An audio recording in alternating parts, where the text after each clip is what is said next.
Uh, Welcome to the Maine Planning Basics webinar series. My name is Tom Mariola, and I'm a senior planner with the Municipal Planning Assistance Program at DACF.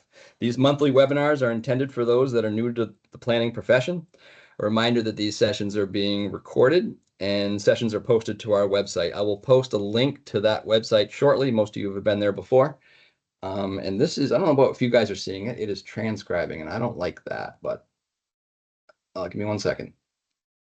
There we go. Okay, now it's just recording, not transcribing. So I'll post a link to that, to the videos shortly. Anyone can go back and jump on those videos. After today, just as an FYI, after today, our next webinar will be on Friday, April 4th. The topic will be Floodplain 101. This webinar will cover some basics about the National Flood Insurance Program that will be beneficial for planners such as yourselves. An overview of the National Flood Insurance Program will be provided along with expected development standards, flood hazard mapping, subdivision, and letters of map change. Today, we are joined by Michael Ashmore, Training and Program Development Officer with Volunteer Maine. Michael joined Volunteer Maine staff in 2010 and is responsible for outreach and training for organizations interested in using national service as a solution. He trains AmeriCorps grantees on best practices and leads service enterprise training. Mike, it's a pleasure to have you to join us, and you can go ahead and begin when you're ready. Great, thanks everybody. I appreciate the invite. It's always great to reach out to new folks and let them know about what we do and how we can help. As Tom said, I'm the Program Development and Training Officer for Volunteer Maine. And I'll see if I can get my slides to work here. We're going to talk a little bit about what Volunteer Maine is, what we do, how we do those things. And then we're going to talk about some of our programming, mostly things that would be opportunities for you folks. And then we'll finish with a separate section, sort of the last third, about the idea of finding folks for volunteers in your communities that can help you get your work done. And I'll keep that fairly general. I know that we talked or originally sort of said, well, how do you get people to be on boards and commissions? But volunteers are volunteers, and there's some cross-cutting approaches to that. So we'll cover all that. But it is important to know that Volunteer Maine is a state agency. We're officially in statute as the Maine Commission for Community Service. And what we do is foster and inspire volunteerism to address needs in Maine. We strongly believe as a staff and that volunteerism matters, that service matters, because it engenders personal and civic responsibility. It's a strategy for solving problems. And really importantly, it strengthens communities. So as folks that are working in municipalities, it is an important concept to know that increased civic engagement is one of the highest predictors of community resilience. And we're going to come back to that topic a little bit later. We've been around for more than 30 years. We have our own statute. We have 25 positions, but we have 23 governor-appointed members right now. And then there are 2 ex officio members on our commission. The commission is just what you'd expect from a state board.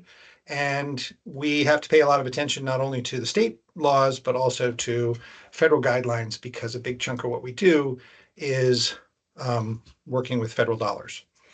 So our goal, our big picture goal, is to improve capacity in communities through the use of service. We train managers of volunteers. We train, as Tom mentioned, national service grantees that we fund, and those that are deployed in the state that are in other programs that aren't our grantees, where we have a responsibility to train all national service program staff. We reach out and train and work with nonprofit, municipal, faith-based organizations, pretty much everybody but for-profits, people that use volunteers. And part of what my job is to go out and help people build fundable program models for the grants that we give. So I do both the training side with our grantees, with members of the public, agencies that want to use volunteers or do, and then also the folks that are in the sort of national service group. How do we do those things? I would say the biggest chunk of our operating budget goes through flow through grants. AmeriCorps is the biggest chunk of that. So AmeriCorps is a federal program. Again, we'll come back a little bit and dig into that because there's some opportunities right now. But we also fund days of service. You can see a sign behind me, make it a day on, not a day off. Martin Luther King Jr. Day of Service, and also things like National Volunteer Month, Earth Day. We support 9/11 Day of Service and Remembrance activities. So we'll provide some funding for organizations to observe those as well. We frequently have another funding stream from our federal agency, the AmeriCorps agency, called Volunteer Generation. That helps increase our ability to reach out and work with communities around the state. Currently, we don't have that grant. We're anticipating another round of that coming up for our application. There've been, I think, 5 funding cycles for that grant, and they're 3-year cycles, and we've had 3 of the 5. We also support service learning as a tactic or as a tool for helping young people learn academic content while also providing service to the communities. We train, as I said, managers of volunteers. We have an online volunteer management certificate course, a novice course for volunteer managers. So if you've got someone in your municipality who does work with volunteers, it's a certificate course, which is, gets folks really to spend about 60 hours diving into all the ins and outs of comprehensive volunteer management. We host a conference every summer. Well, it used to be in the fall. It's in the summer now. It'll be August 6th here in Augusta, where we provide training for folks who, again, work with volunteers or agencies that do. This year's theme is civic engagement and stewardship. So we're in the process of putting that together and would, love to have folks attend. We recently created with the University of Maine a micro-credential, which is a very basic introduction to volunteer management.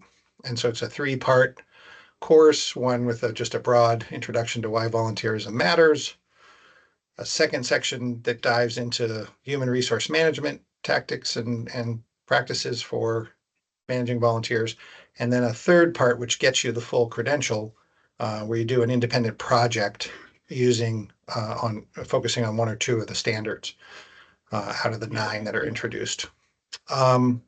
We do bigger trainings for municipalities and for volunteer agencies who use volunteers. It comes under the name Service Enterprise. Service enterprises are organizations that integrate volunteers into all their mission-driven practices. We host a network of volunteer managers around the state on the second Tuesday of every month. You can go to our website and sign up, and there's about 150 folks in the network, and it's a lunchtime meeting. And then we do other things around public information that mentions the podcast here. We also have a newsletter, and we give planning grants. We host meetings that pull people together to help them design programmatic solutions. We give out awards. Every year we give the Governor Service Awards. The deadline actually for individual nominations is on Monday, the 10th. It was extended from today. And we also give Roll of Honor awards to any individual that's volunteered more than 500 hours, or any person under the age of 18 who's volunteered more than 50. And those are non-competitive. You just send us a list of those folks and we get them recognized. Typically by having their names published in the Bangor Daily News. We have a couple-page spread with hundreds of folks that have given that number of hours in the previous calendar year. We also host some service programs that are non-AmeriCorps. We are the vehicle for the governor's Maine Won't Wait strategy of developing a Maine Climate Corps. So the coordinator for that program resides in our office. We have a non-AmeriCorps service program, Service Fellows, and I'll come back to that because it's specifically for municipalities. And then we also have a partnership with Maine Emergency Management Agency. We are the group that's responsible for managing unsolicited volunteers, um, uh, the folks that just show up in times of disaster and create challenges. So we have an online tool that is a volunteer matching setup where individual communities, volunteer managers, voluntary organizations active in disaster can post volunteer positions, and volunteers who are interested in doing that type of service can find them, sign up, and move from being unaffiliated to affiliated and insured and background checked and those pieces. So that's a great tool. We also sit as co-chair of the donations coordination team with the individual assistance officer at MEMA. And our job there is to help deal with donations that tend to flow in during times of disaster and encourage people not to give stuff and to really focus on providing cash resources, which can help communities recover more quickly and not create challenges in having to organize and deal with unsolicited donations, which can be an enormous problem. You can do a whole workshop on that if you want. We are kind of unique in that we are statewide and focusing on volunteerism. We're like the wholesaler of volunteer stuff to communities that are the retail, the users of volunteers. We connect with a large network of senior volunteers and AmeriCorps members that have served. It's been more than 5,000 AmeriCorps members who've served in the state of Maine, and a much, much larger number of senior volunteers who support 3 programs. These are folks 55 and older who do foster grandparents and senior companions and the retired and senior volunteer program. As I mentioned, we do lots of different training and capacity building.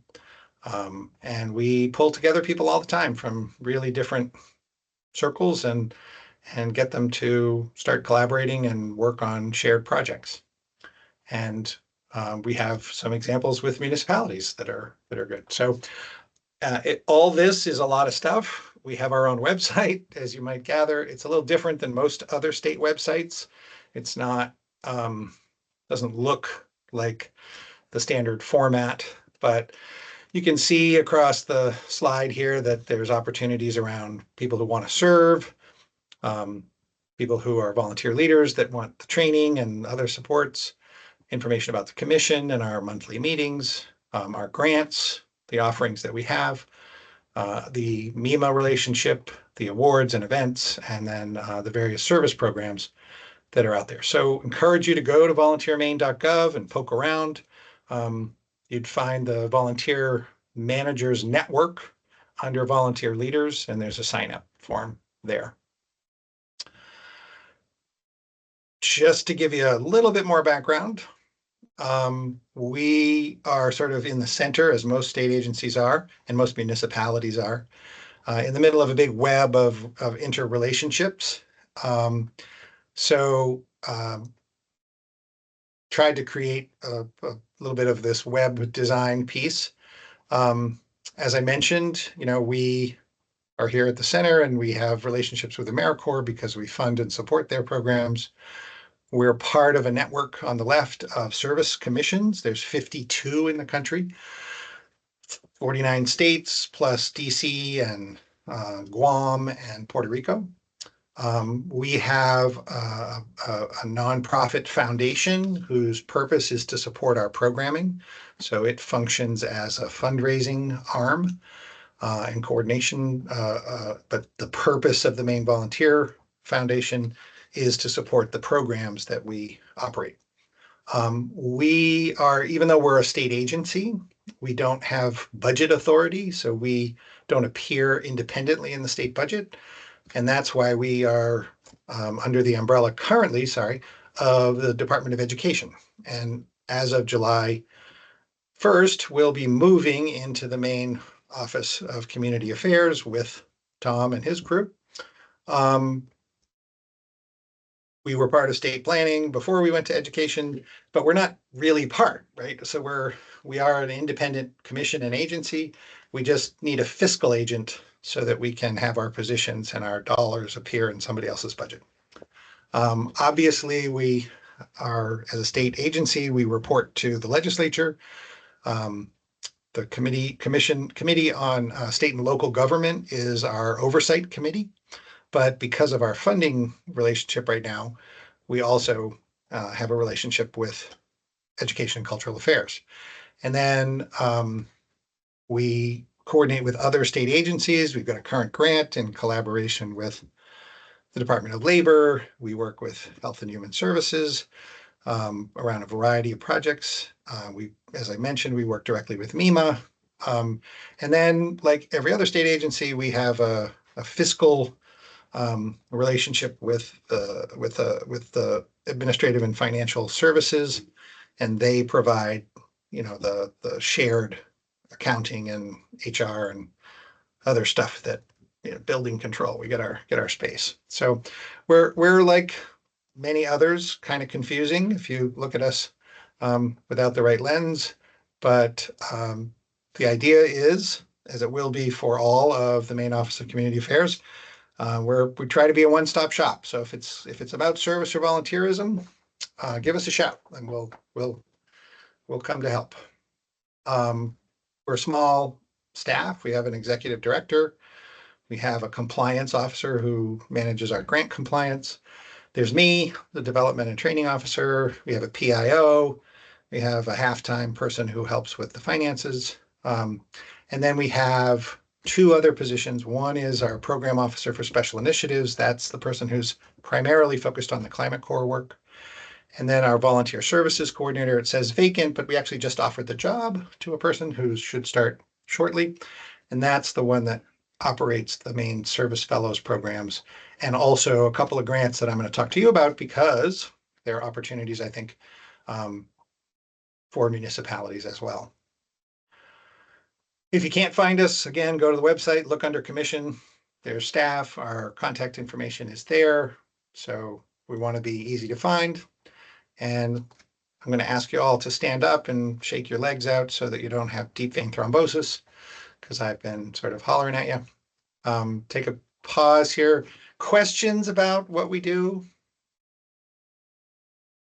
Anyone can feel free to pipe up or ask a question in chat anywhere along the lines here.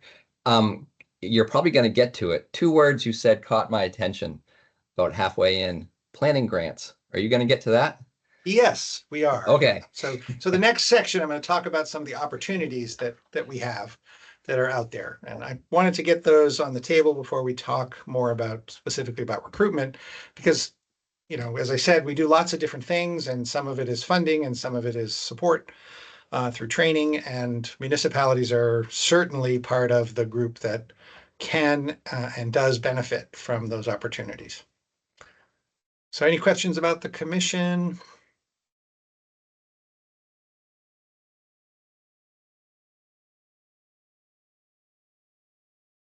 That's called wait time. It's an instructional strategy.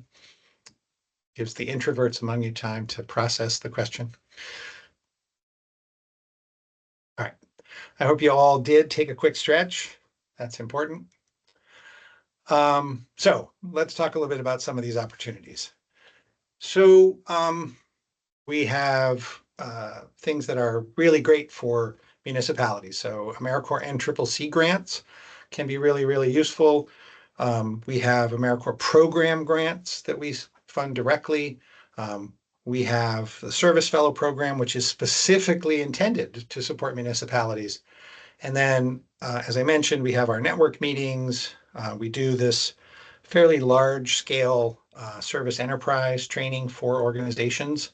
The town of Jay took it a few years back, and we've had other municipalities that have expressed interest. So we can dive into that if folks want to do that. And then, as I mentioned, we have those online courses. So let me talk a little bit about NCCC first. So this is the National Civilian Community Corps, and it's one of the three, well, there's six total if you take the senior programs as well, but let's put those aside for a minute. There's three flavors of traditional AmeriCorps. NCCC is one of them. It's a campus-based program for 18 to 25-year-olds. And so what folks do in that age group is they commit to doing 10 months of service in Vinton, Iowa, Jackson, Mississippi, Denver, Colorado, or Sacramento, California. And their primary goal is disaster response. But during their 10-month period, they go out on what are called spikes that are 2 months long, 8-week spikes. And they go and provide service about 4,000 hours at a time to municipalities, faith-based organizations, nonprofits. And you can request an NCCC team to come to your town at no cost. So you can call them up, you submit a very brief concept paper, it's about 3 pages. And then it's a non-competitive opportunity. So that's an iterative process with Iowa, which is the campus that serves Maine. And if you need your playgrounds renovated across town, or if you need some additional support to build some public housing or finish off, roof on the town hall, or to do a summertime mentoring program for youth, you can ask for a team, and 10 or so, 8 to 10 of these folks will come in their van, arrive in your town with basic tools. They feed themselves. You need to find a place for them to put their cots. So it doesn't need to be fancy. It can be a Grange Hall basement. It can be the VFW. It can be a summer camp that's not in operation. They have to be able to cook for themselves. They have to be able to shower. They're co-ed teams, so at least be conscious of that. And they have to be able to at least drive to a laundry facility if there's not one on site. And this is an amazing resource that's really underutilized in the state of Maine. So again, construction projects, trail building, municipal support, education related, any kind of things like habitat builds. If you need stuff, nails banged or trees cut or bridges built, NCCC will come out and do that at no cost. So I'm just going to pause there and ask anybody to think about whether or not you might have something that could benefit from an NCCC team coming out. Tom? Mike, just a question. Has this been done in Maine, and what's a couple examples of this? Yes, great question. So the mountain biking trails in Katahdin Woods and Waters were built by NCCC teams. Every summer, there's a team that spends a portion of the summer at Rachel Carson National Wildlife doing invasive species removal.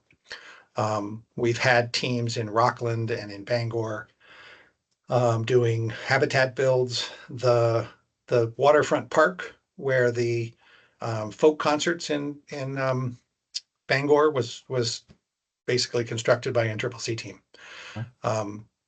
They did the layout and the bench installments and the walkways. So we had a team up in Aroostook County a little while back that helped one of the school districts build a school greenhouse and store. They're trying to replicate the Presque Isle School District's SAD1's school farm, where the kids work on the farm and sell the produce as part of their learning experiences. So just south of that, in Hodgton, they had a team come up and build school gardens during the school day. They worked in the classrooms with kids, and then they accomplished that. They actually finished it. This is one of the challenges that we have in Maine, is that when teams come, they get the planned work done before the end of the 8-week period, and they scratch their heads and say, what else can we do? It's also something to think about that you could pigtail projects as well. So if two towns had, enough service for someone to do for, 3 or 4 weeks, then the team could pack up and go to the next town and do a different project, while they're out here. So the thing that the teams can't do is they can't each go to a separate place during the day, right? So you couldn't have them do like dam assessments because they travel in one van. So if we're going to show up and we're going to do something at a site, you need to obviously if you're having your playgrounds renovated, they need the playground equipment to put together, but then and someone who knows what the job is. They don't have to be constantly supervised. They bring their own team leader, but somebody has to know what the plan is and give them direction. Jim, Thanks, did you have a Mike. question? Jim, yeah. Yeah, a couple. One, I guess this slide is from last year. Are the deadlines roughly the same this year? They're almost exactly the same every year. Yeah, So so I'm at sorry this about point, that. we've just missed the summer session, but I guess if somebody were interested, they could still apply for something in the fall. Correct. That's exactly right. You have about a month before the concept papers due. And do you have cases? I know you've mentioned a few where a larger city has taken a team for 8 weeks. Do you have a case where, say, 3 or 4 towns have teamed up? Because 8 weeks is a long time. And I'm trying to think of a way the Blue Hill Peninsula might work with a number of towns on something like this. So we've had the experience of having different Habitat for Humanity groups, pigtail teams, but I haven't had it happen with municipalities. That's not true. We did have an NCCC team. It was actually, so there's 2 flavors of NCCC. There's traditional, which is the more flexible. And then there's one that is allocated by FEMA for specific purposes. And we did have a FEMA team come, and they went to 3 different counties to help them develop volunteer management positions in preparation for future disasters. So they basically did the paperwork side of creating volunteer service positions that would be activated if there was a disaster. And that was a moving project. So they were in, I think, 4 counties during the time they were here in the state. But for a traditional team, I would say Habitat's the model for the pigtailing. So a group, does it with the Greater Portland group, and then goes up to the Waterville group, and then goes down to Camden and Rockport and does the Knox County group. And land trusts have also used this program, or? Yep. So I'm thinking your trail work example, of course, it's easy to follow that one, but I'm sure there are other kinds of programs, housing and trails, and the FEMA cleanup after the storms last year, that would have been handy, but the lead time would have precluded it. Right. Although, if we do have a disaster, if there's actually a declared disaster, we can, at the request of a community or a county, we can ask for an NCCC team to be deployed on short notice, because again, that's their sort of primary goal. And so if there's a disaster, we reach out through the AmeriCorps disaster response team, and they will pull a team doing a blue skies activity and deploy them to respond to the disaster if that's necessary. Great, thank you. So again, this is an underutilized resource. It's the bar for getting the team couldn't be lower, other than spending some time developing a concept and figuring out the housing. But again, it's non-competitive, and you can work with Alana in the Iowa campus, and she comes out and does some recruitment visits every year, but she's also really friendly to just say, hey, we're thinking about this. How can we make this work? And she'll do this iterative process with you. So if you want more information about this, we don't fund this directly, but we are an easy contact, and I can certainly share with Tom or, to put up that information. It's also, there is a link on our website to the NCCC Iowa campus under the disaster. And sometimes I think it might also be a link at the bottom of our grants page. Janet, you had a question? Yes, I do. Hi, Michael. Um, Hi, Janet. because I work with the floodplain program, you just touched on that about the FEMA disasters. So I was just wondering, what else can you tell us about that? How would a community go about requesting help? What are the people qualified to do? So what type of assistance do they usually do?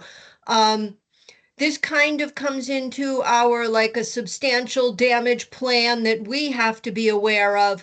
So I'm just wondering, how would that integrate with a substantial damage plan? So I don't have like specific questions, but I'm curious Mhm. about how the bigger picture works there. Thank you.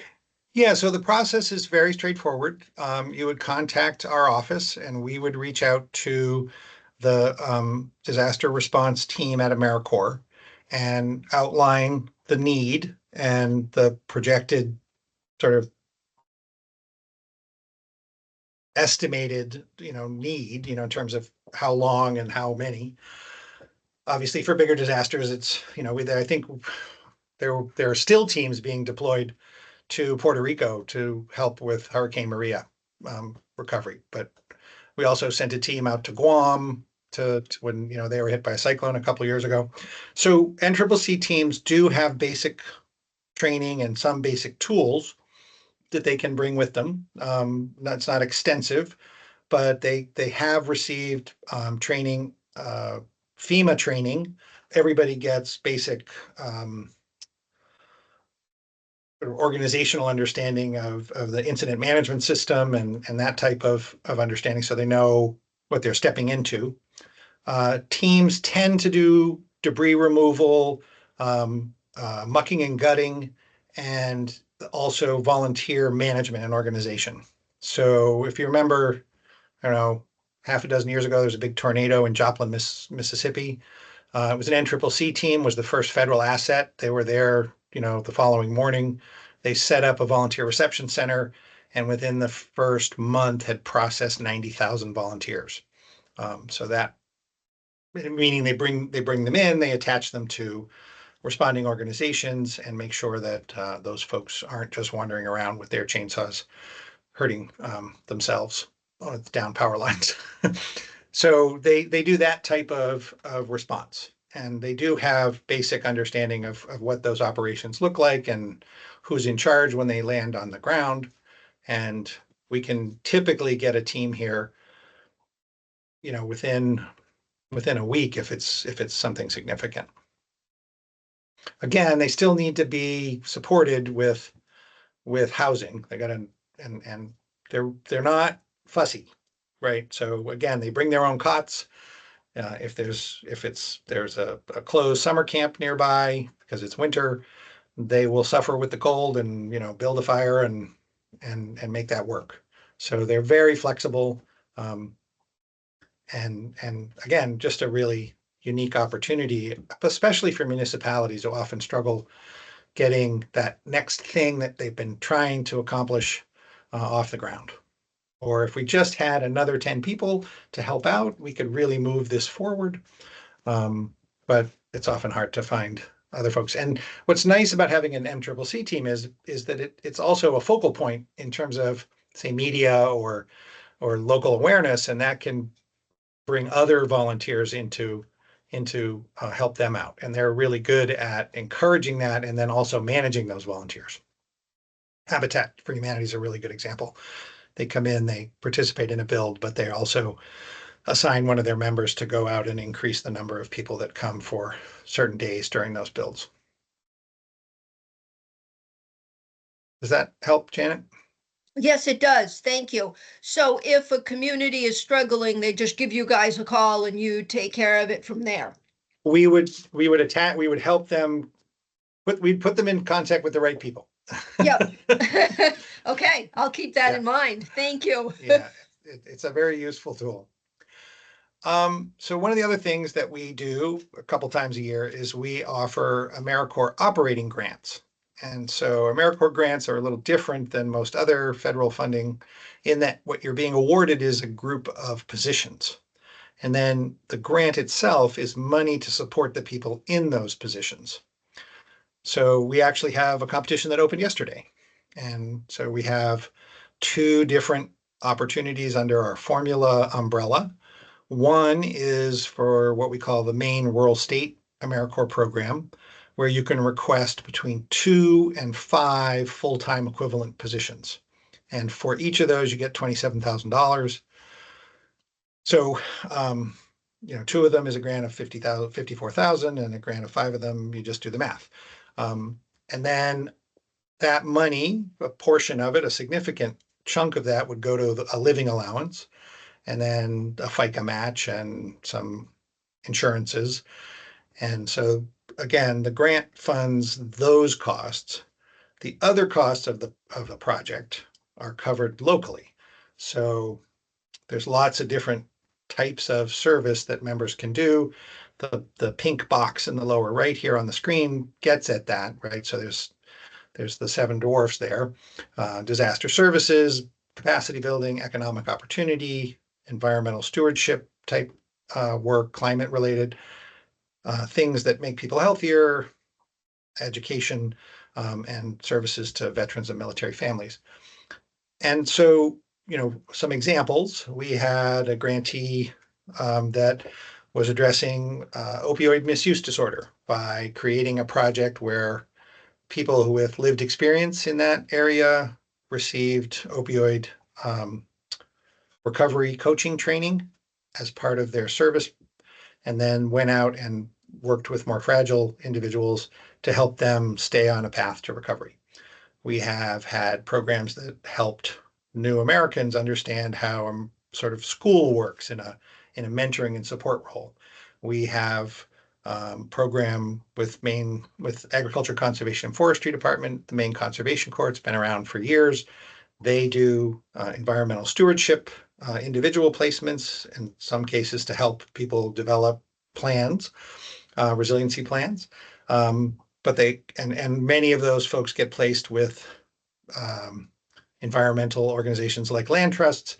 And then there's also a trail building team, so they can come out and work on any public lands. It's a fee for service arrangement with them. They help cover their overhead by having the local agencies who are bringing their teams in pay a fee, but it's typically significantly less than you'd pay for a contractor to come and do that. And many contractors aren't going to be able to go and do the type of trail building that they do.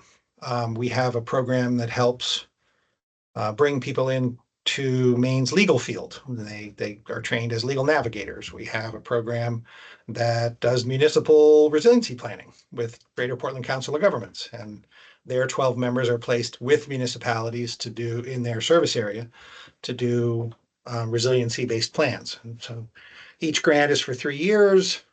The GPCOG program is going into its 6th year, and of the dozen people that have served in each of those years, 70% of them have been hired by communities to continue to do planning work in the GPCOG service area.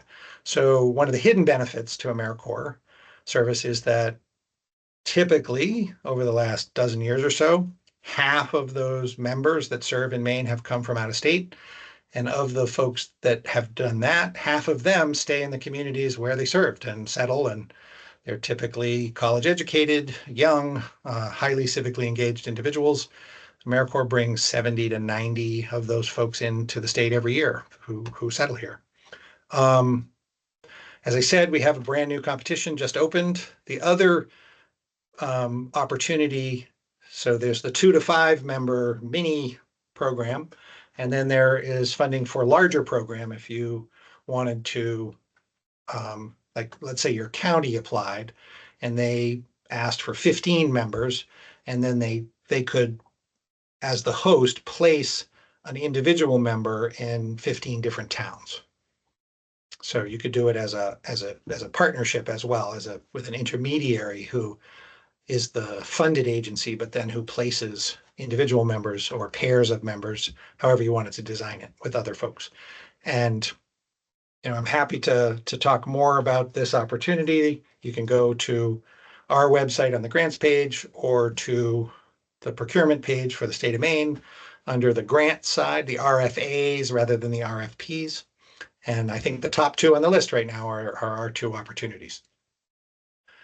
So it's again a way to add hands to a task. If you've got something that you want to get more people involved in, and there's a community need that needs to be addressed, and you have a plan for what we would do about that, that's what AmeriCorps does. It's here's a community need, here's an intervention that will make a difference, and then you measure the change because of the people you brought in.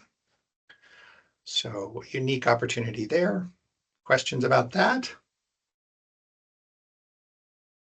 And I'm, again, certainly happy to share links with folks and even have conversations with anybody. The other program I mentioned that's specific to municipalities is our Service Fellows program. So it's designed to support the poorest municipalities in the state. So using rural coding from the federal government, all of the northern and eastern and western tier counties are eligible for having service fellow placements. The exclusions are the southern two, York and Cumberland, Androscoggin, Saginaw, and Kennebec are not eligible counties for service fellows. And then the greater Bangor area, the way Penobscot is split out is that any town with under 5,000 people is eligible to have a service fellow. And it's non-AmeriCorps, it's a public-private partnership. So we raise funds and we find grant funds to support service fellows. And right now, we're just about to place half a dozen in different towns doing support for community resilience plans. So they're going to communities that really lack the capacity to move forward with the plans that are being funded by the governor's resiliency office. And so that's an opportunity to bring someone in for a year to really move a specific project forward in those eligible communities in the eligible counties. Michael, quick question, and just because there could be people on the call, can you tell us what those 6 towns are, or the ones you remember offhand? It's not my program, so I know we have someone. No I know we have someone in Norway. We have someone in Dover Foxcroft. We had a member in Sipiac down east, and the 3 new towns, the other towns. Sipiac one's over. That project's finished. I can find out real quick. I can say Deer Isle and Stonington have Yep, one. that's and right. Deer hoping Isle. to do an interview next week. It's right, actually that's right. interesting with these programs. It's hard to recruit people, hard to find people to fill the positions, I think. It's an interesting thing with service fellows. It's kind of a new thing. So we're doing our best to create that critical mass of understanding to get more folks knowing about it. So like Massachusetts has what they call their Commonwealth Corps, and it's been around for a dozen years and people are familiar with it. And we're just starting out with our first placements. And so it's not really known either by people in Maine or away. And so we're doing a lot of outreach around that. Just to give you an example, the GPCOG AmeriCorps program, which is similarly designed in terms of the actual activities, they've been very successful in filling their positions over the last 6 years. So they've pretty much had 100% fill rate and have been able to, and most of those folks this year, out of the dozen they have, only 2 are originally Maine residents. So they've been really, really good at pulling people in. So we're hoping and planning for the service fellows positions to be a little bit easier to fill. There is also the challenge, Greater Portland obviously sounds like a place people have heard of, and not everybody is as familiar with the most rural parts of the state. And we have folks that have interest, but are from big cities and are used to things like public transportation and not driving, which does cut down on the number of folks. So I mentioned Maine Ready. We do that collaboration with MEMA for disaster volunteers. We have a Climate Corps network. So there's a set of criteria established in the Maine Won't Wait Climate Plan, and they're listed on our website. But a dozen organizations that are all doing various climate related work, and they connect with one another and they get to share this brand, and they're all service programs, but they're not all, for example, AmeriCorps programs. And then this new grant that we just got, it's actually two, one small grant, one slightly larger grant. We received a grant this fall from the Service Year Alliance to help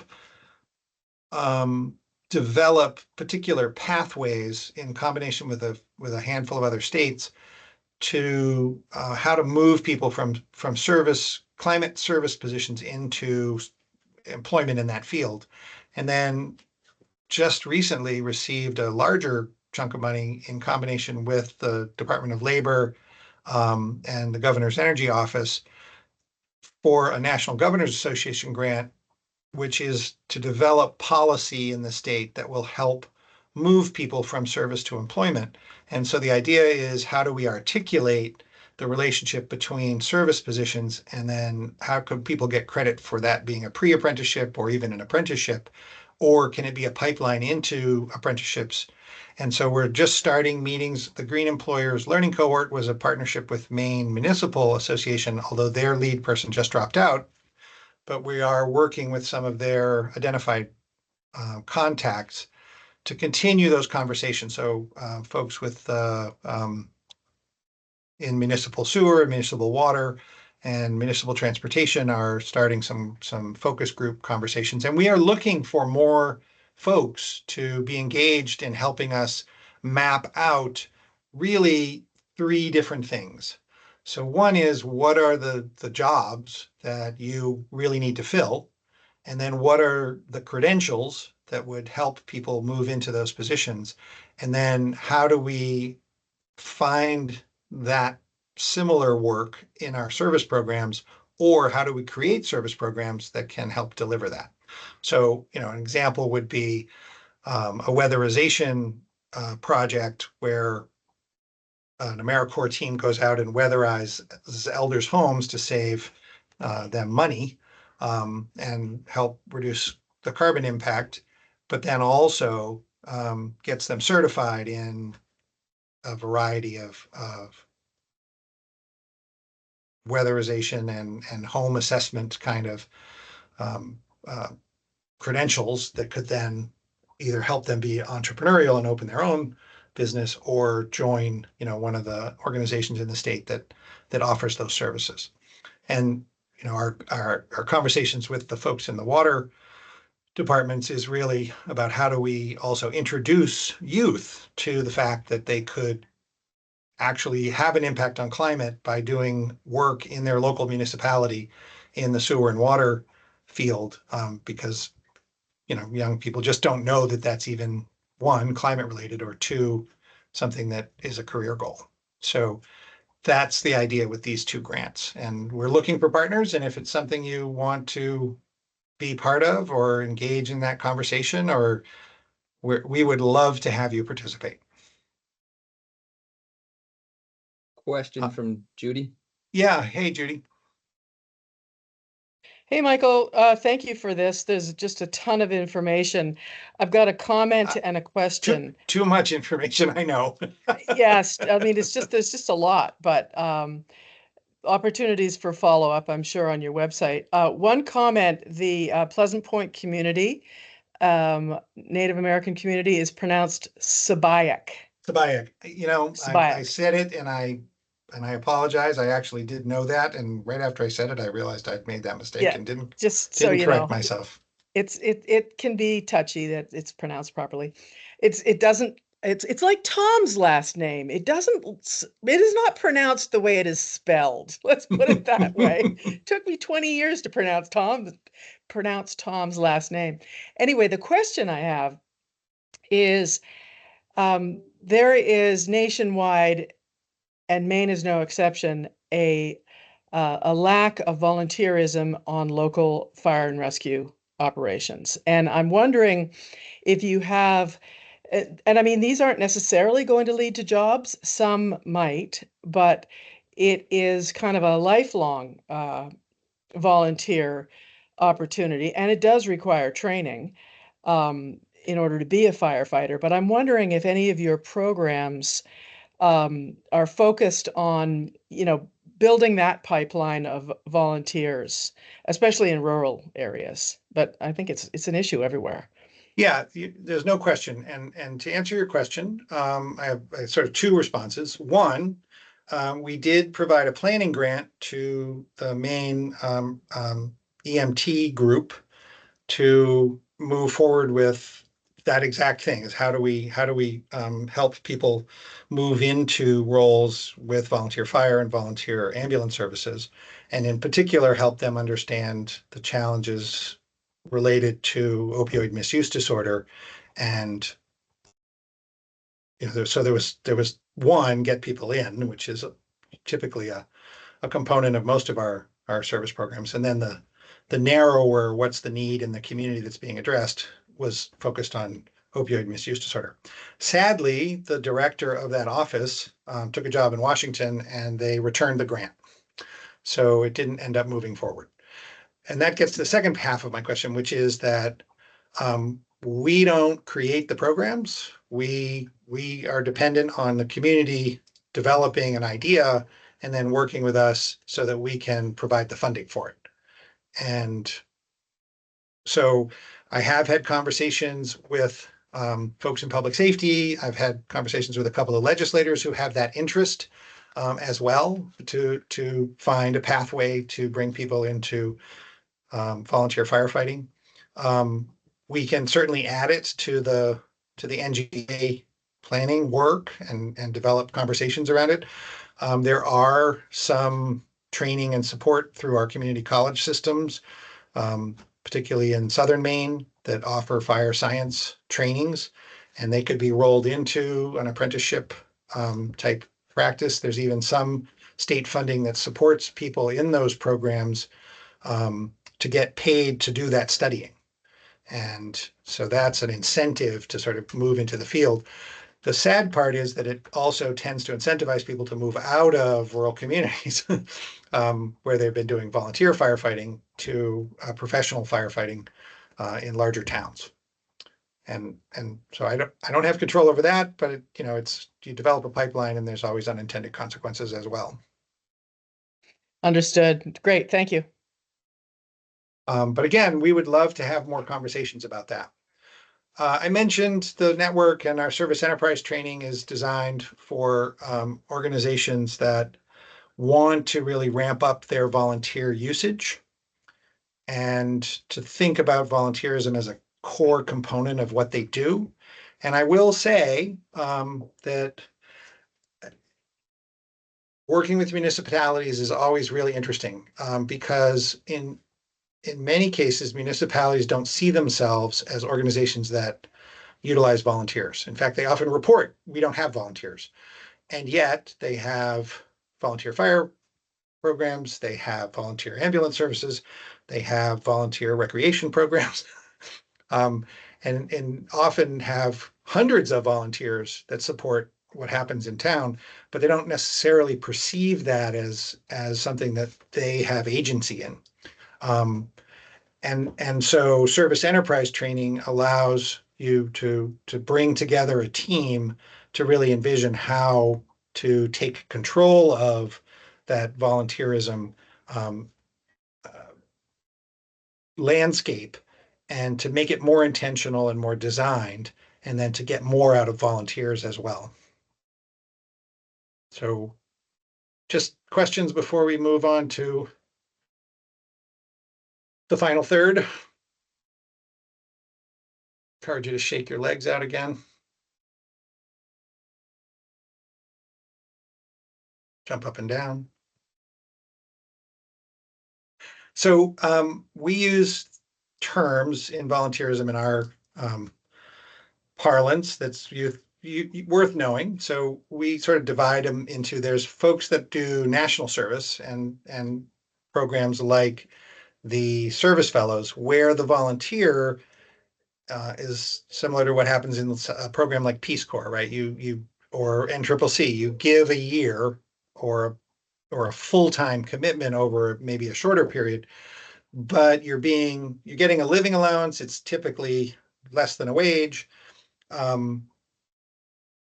Most of these volunteer programs are exempt from Fair Labor Standards Act rules, which allows them to be a living allowance rather than a wage. In fact, AmeriCorps positions are exempted from the definition of employment in the state of Maine law, as well as federal law. So, those are supported volunteer positions, and they allow folks to go from the average volunteer commitment, which in the state of Maine is 30 hours a year, up to as much as 1,700 hours a year. The shortest national service term is 300 hours. So that's 10 times the average amount of volunteering that even the average Mainer does. But then we also have what folks typically think of when they say a volunteer, and that's someone who's giving their time for no compensation to an agency, most often a nonprofit or a faith-based organization, sometimes, as I mentioned, municipalities or governmental entity.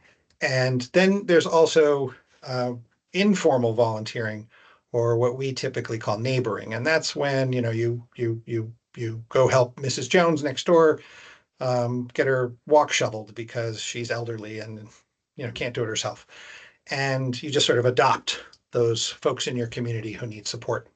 And that's a little different than the formal volunteering, and it's measured differently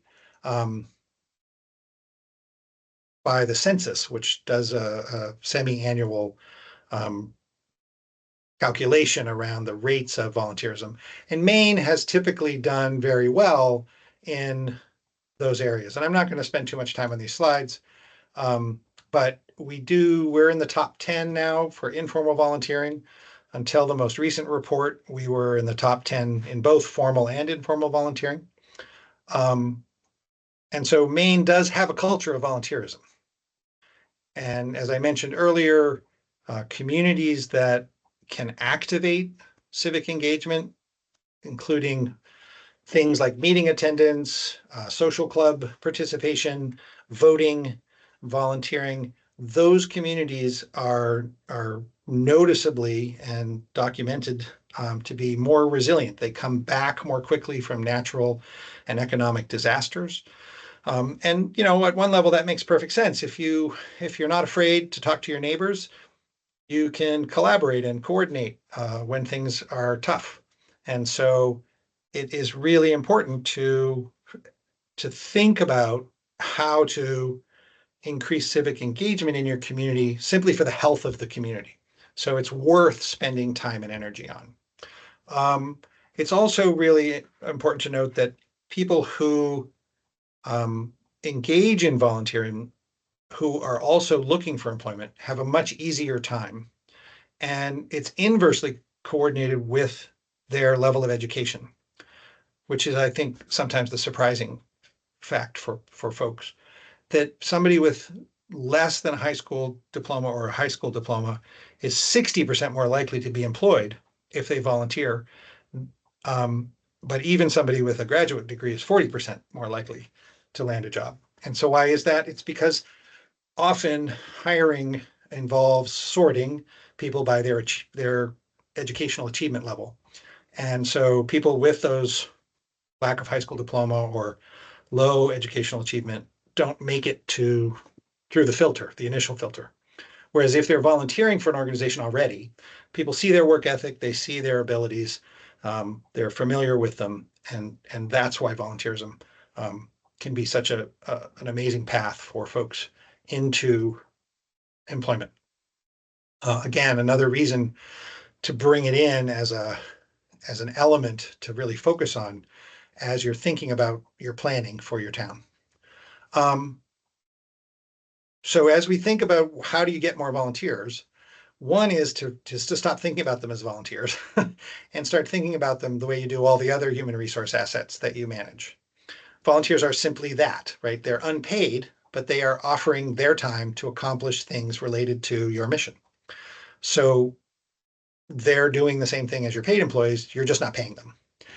And so if you manage that human resource well, you will do better with recruitment and with retention, the way you do with employees.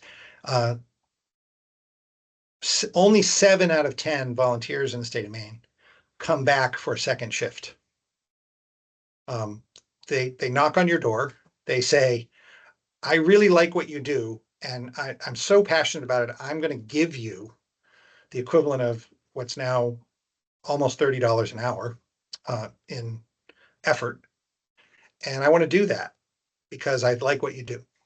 And 3 out of those 10 people get there, they're so badly treated that they don't come back. And if you did that with your employees, you'd be, if 3 out of your 10 employees quit after the first day, you'd start thinking about, well, why is that, right? What are we doing wrong? But with volunteers, you're like, oh, well, it just wasn't a good match. It's really important to think about volunteerism through the lens of human resource management. And also to recognize that there's really no limits on what volunteers can do. There's a very narrow exception in employment law that says, well, if you run a for-profit component to your nonprofit, you've got a gift shop in the hospital, you can't have somebody who volunteers if there's also paid people doing that. But that's a pretty narrow thing and not really applicable to most municipalities. So you can have volunteers that supervise paid staff. You can have in fact, if you think about it, all nonprofits do, right? They have a board. And those folks have responsibility for the paid staff at the nonprofit. So figuring out how to recruit and how to retain volunteers is really about figuring out what those needs are in your organization and actually advertising for them in the way that you would other positions. And as I said in the previous slide, there's a whole world of information around generally accepted volunteer practices. And the service enterprise training is built on them. There are funder developed volunteer management practices. There's generally accepted standards, 25, 26 of them, that you can assess. So, in the PowerPoint, when I send it to you, these are actually linked, these 2 graphics. So if you want to get this essential volunteer management practice assessment sheet, you can click on the link and you can print it off and you can say, do we do these things in our town? And if we don't, how do we set up systems to do that? And then again, human resource management, you start with a needs analysis, then you recruit to fill the need. You obviously screen candidates. You find them the right placement based on their skills. You make sure that they're onboarded and trained. That's why most volunteers leave, because they're frustrated that they arrive at the school and no one knows what they're supposed to do, and they get dumped on a teacher who doesn't have time for them, and they end up photocopying instead of doing something that the school actually could use. Like working with kids who are challenged or need a hug that day. And then what's the resourcing that you're providing? What's the training? What's the materials? What's the access? And then there is a piece around recognition that is important as well. But all of these things are critical to the life cycle of volunteers. When you want to recruit, we know from our research in Maine that word of mouth is the single most effective tool. And what that means is that the people that are on the boards and the people that come to the board meetings and that the people that know that there are needs need to be out in the community talking about the need and the value of doing that. Special events like having a meet and greet for people that have a vague interest in, most people don't know what the town council does or what the sewer board does or what happens, as you think about the waste management in town.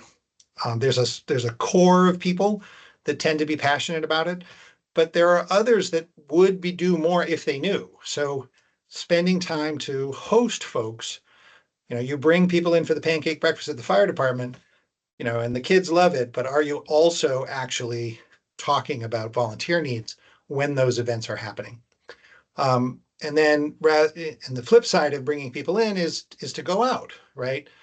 Is there a program where you are talking with your high school students about the benefits that they can gain from becoming volunteer firefighters?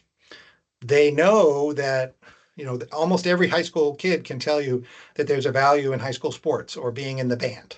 And they can actually enumerate them. They can say, well, it's about teamwork. It's about, being part of something bigger.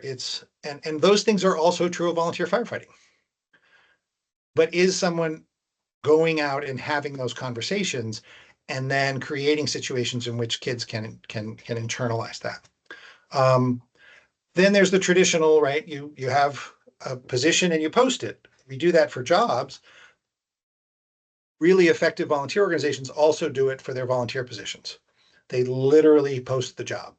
And because there's so many free opportunities to post jobs now, or volunteer positions, or jobs, you can do that. You can use your social media channels. You can use volunteer recruitment websites to put those positions out there.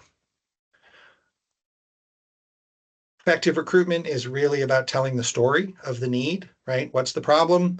Here's what we think will help with that. Here's who you'd be doing it with, and here's the work, the service. Here's the what. I was working with a municipality not that long ago, and one of the folks that were like, well, we don't have volunteers. And they had a gentleman that was coming in and helping out doing some really basic filing. And they were struggling with some emergency management challenges. And it was completely happenstance that the gentleman happened to tell me that he had spent his whole career doing emergency management and kept wondering why the town wasn't asking him to help. So here's a person who literally has 40 years of experience in the topic that the town needed help with, who was doing filing. And that's a function of understanding what you want, and then also working with the people that you're connected to see what skills they already have. And so this slide is really that idea. The basic strategy that most organizations use is, oh, let's get some volunteers. We'll ask for volunteers, not for a position. We'll just ask for volunteers. And then when they show up, we'll say, oh, can you do this? Can you do that? That's not a really effective model.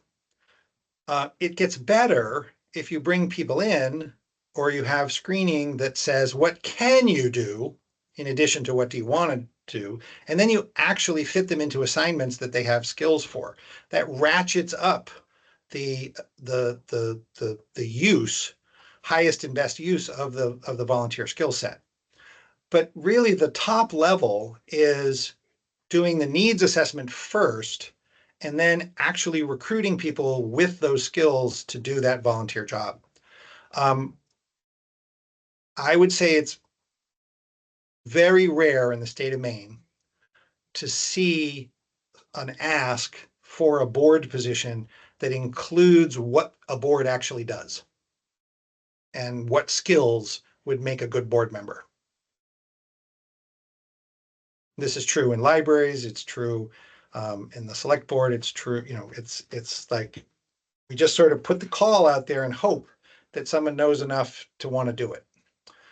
Instead of we're looking for this, and here's what we need, and here's the people that, or the types of interests that really resonate with this type of position. And that will help expand that pool. And then if you go back to, let's get a conversation going about it in our town.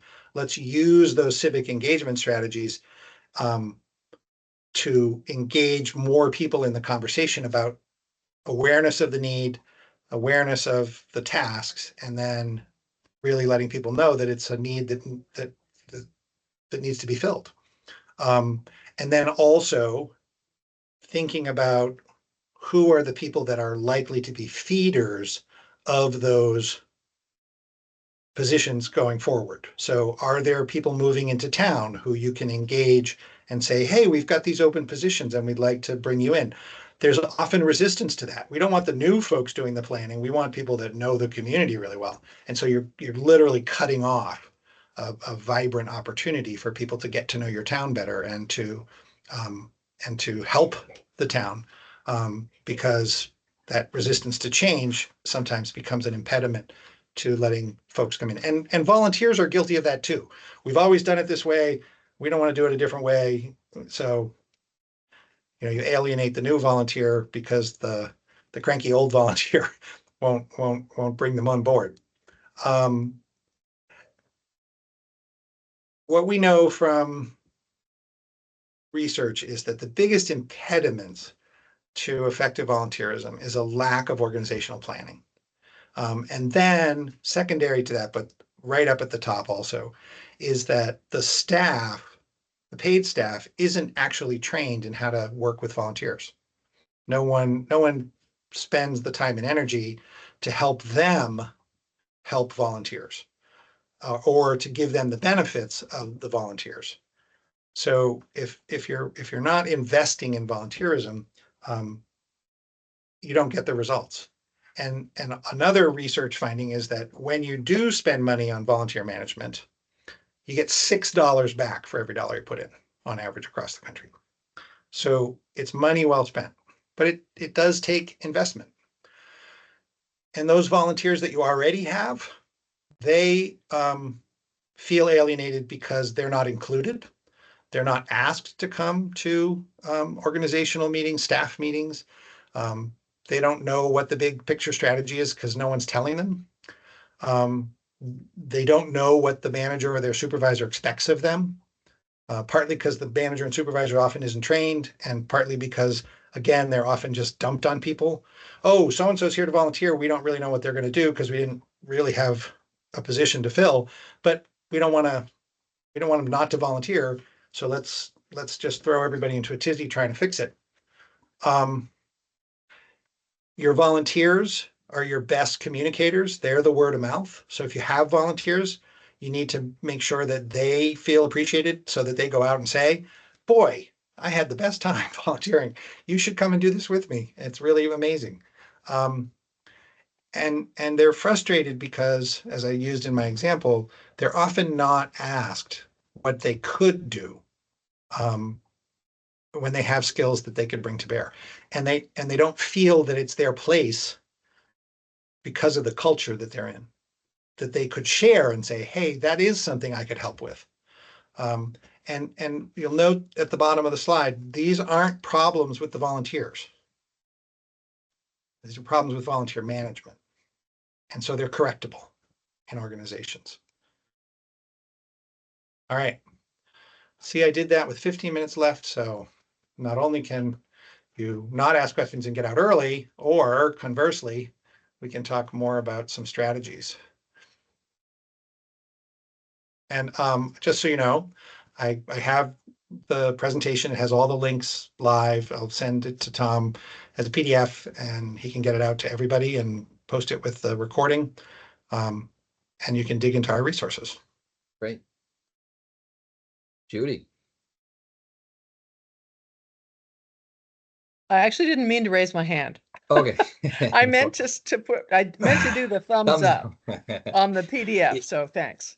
Yeah, I mean, I don't know. I can't speak for everyone here, but this is a topic that I have never investigated, the idea of volunteerism, but it's a question that is asked almost every town I go to. And I'm sure a lot of regional councils at almost every town we visit, it's a question. And those last 8 or 10 slides you presented really hit home. Like you really understand because a town typically, and this is I'm speaking small towns and my experience, is that they want warm bodies available Tuesdays at 6 o'clock, right? and that's what they're after. And that is the extent of the recruitment, the screening, and so forth. They feel that desperation, right? But really, the idea of managing the volunteers or the recruitment for volunteers is a concept that I've personally never put thought into. I've always just say, we need people, we need young people, we need, so you definitely have thought this through and know the feeling that the approach towns often take. Is there any more questions?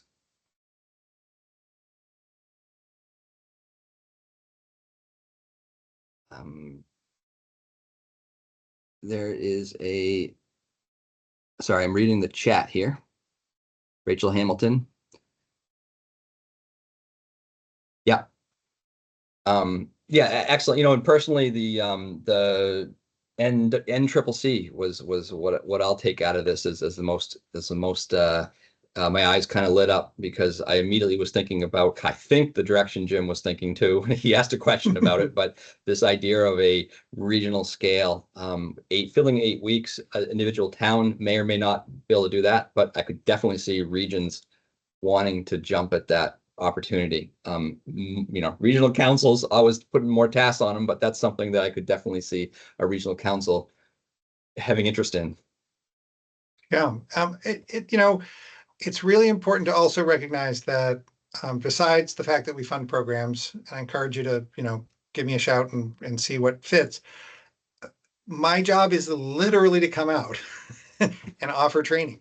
So, if this initial conversation is something that you think would be useful to other folks in your town or in the county, and you want to invite, a richer conversation or even some planning or more detailed investigation of particular aspects, that's what we're here for. Okay. And I said, it's a small staff, but we'll make it happen. We're here to help, and it's on one hand, it's kind of narrow. It's about service and volunteerism, but what's amazing about that is that because there's nothing that volunteers can't do, if you create a culture of volunteerism and a pathway for people in your communities, you can enrich your communities in ways that have really, really far-reaching impacts. You know this from your food banks, right? Yeah. And there's a classic example.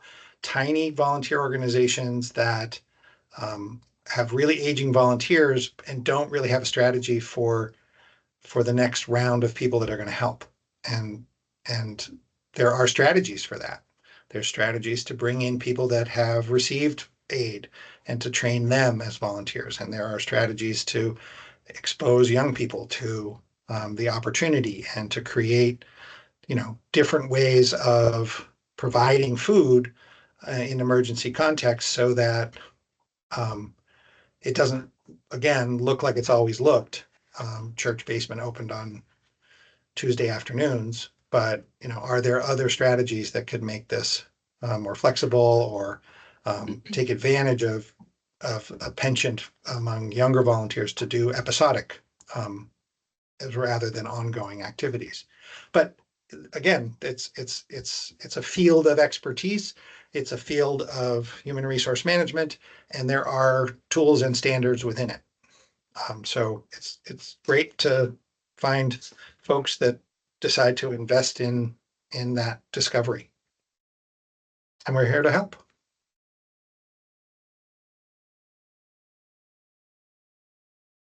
Judy, that's an old hand up. No, that's current. I got another comment. It's just occurring to me that your comment about how to engage volunteers without a very clear, providing clear direction about what it is that you want them to do is that one really hit home when I think about us assembling comp plan committees within individual communities. We don't always take the time to describe, what you'll get out of it in terms of in reaction, or rather in exchange for what you're going to give, as well as describing just what the first thing people always ask, well, what's the time commitment? Put that out there. But also, what is it that you're going to learn? What is it that you will contribute, and what will you get out of it? And I can see that some of your techniques for how to engage could then extend to, the town in general, when you want them to engage in the comp plan process. So I think that's kind of a next step for our work here. The planners have been asking in a variety of venues, just for some skill building on engagement. And I think this is a really solid foundation for that. And, just showing up to a visioning session is a form of volunteering. Definitely. And I think, yeah, you described ways to bring people in that I think are a whole lot more tantalizing than, a public notice that there'll be a meeting at 7 o'clock, which tends to be what we Right. default to. Right. Yeah. So I appreciate that. Thank you. There is a group out of Southern New Hampshire, Community Heart and Soul. It's the folks that started the Vermont Country Store, and They're actually they in Vermont. Vermont. I'm sorry, that's what I meant. Did I say New Yeah. Hampshire? Yeah, Southern Vermont. So the foundation has engaged about 120 small towns across the country with grants. But what's really interesting to me more than anything, one is we have a number of the communities here in the state of Maine, but is their initial approach. What they do as part of planning for the town's future is they ask people to tell their story and the story of the town, right? So they engage people in sharing what matters to them about the community. And the ask follows the storytelling. And it's really about, well, if that's what's important, and here's what we see across all these stories, here's the patterns, here's the common stuff, let's figure out how to move forward, preserving that while increasing the vibrancy of the community. And it's a really asset-based approach, which is also what's really critical to volunteer management, is this idea that you start with what matters. And again, volunteers knock on your door to help because what you do matters, unsolicited volunteers. And we can use that penchant to make a difference. So again, their thing is like imagine, connect. Step 3 is plan, not step 1. Yeah. Anyway, I really appreciate the opportunity to share with you folks, and again, encourage you to reach out and ask for whatever help you need. Thank you very much, Mike. For everyone else, a reminder that our next webinar will be on Friday, April 4th. The topic will be Floodplain 101. Presenter will be the Maine National Flood Insurance Program Coordinator, Sue Baker.